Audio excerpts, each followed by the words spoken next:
Hey everyone, so in the last classes, we learnt about that how the journey of the food from the mouth to the end of the mouth, how the saliva acts on it, how it's chewed, and all those things.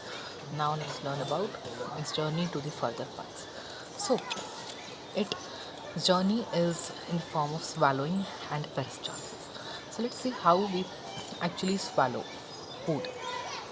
So first is the tongue. What it does is that the tongue, it presses this tongue to the upper roof of the mouth, that is also called as the palate. The tongue touches it to the upper palate and the food is behind the tongue. Now what it say, this is the palate, this is the tongue, and the food is here. Okay, so now what the tongue does it is that it actually pushes all the food, and when it reaches to the end, it pushes it into the throat. As you can see over here, this movement is actually, just a minute, this movement is actually like this. So the tongue pushes that food behind like this, it flaps it, and then it goes up.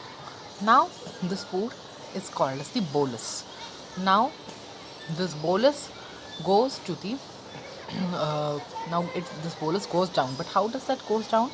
The central part of the neck, which is the larynx is also called as the voice box.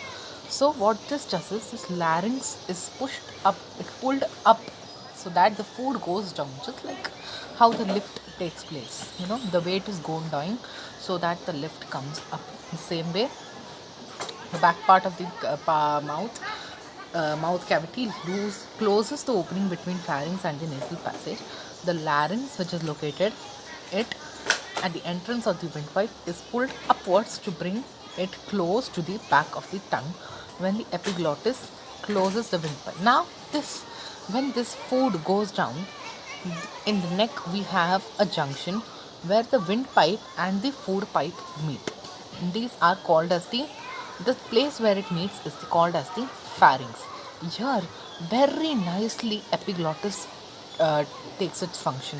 As you can see here, this epiglottis is the flip-like structure which you can see over here. Now see, as the food is going down, it pushes the epiglottis, which flaps and then closes the opening between the uh, pharynx and the food pipe. Here you can see how nicely it has now gone down.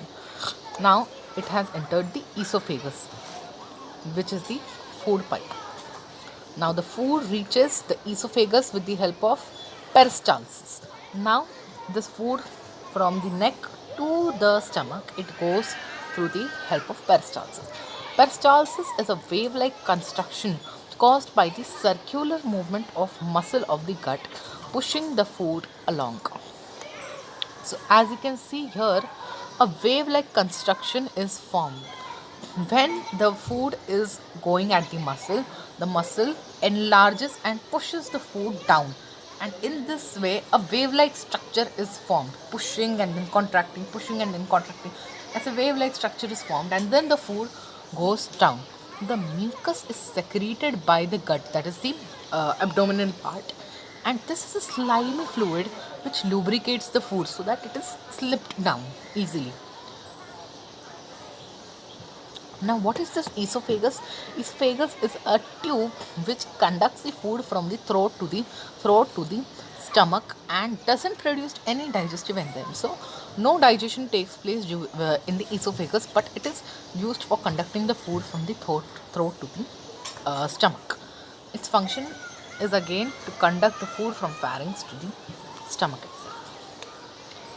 Now, what is stomach? Stomach are elastic bags with highly muscular churns, which actually highly muscular churns the food to mix with gastric juices that are secreted by the inner lining of the stomach.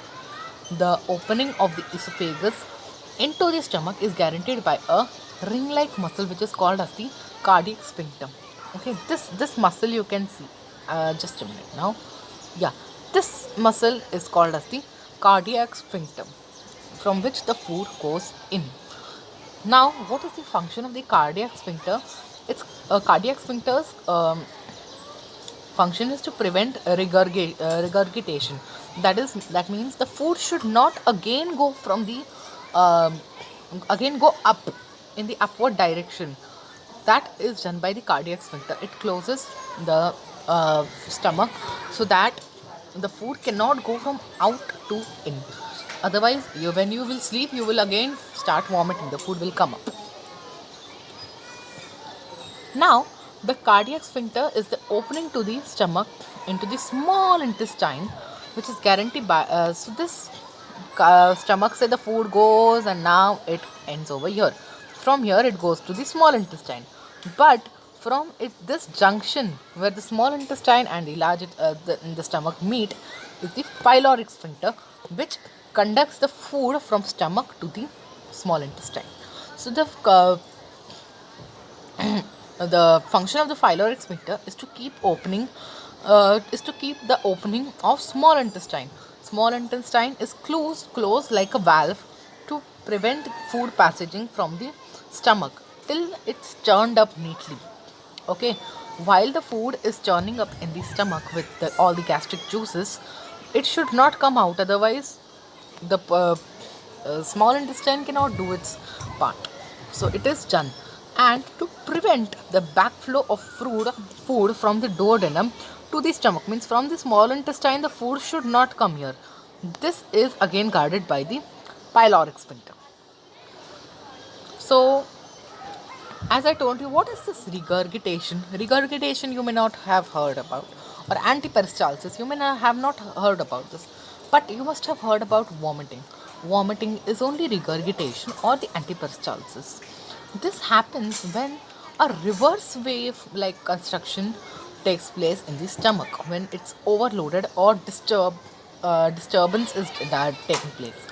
This happens, and then the food is actually coming up in the form of peristalsis, and so the food comes up from antiperistalsis and is thrown out. That is called as the vomiting. So till now we learned about the journey of the food from the mouth to the stomach. In the next classes we will be learning about its digestion, what happens actually in the stomach. Thank you.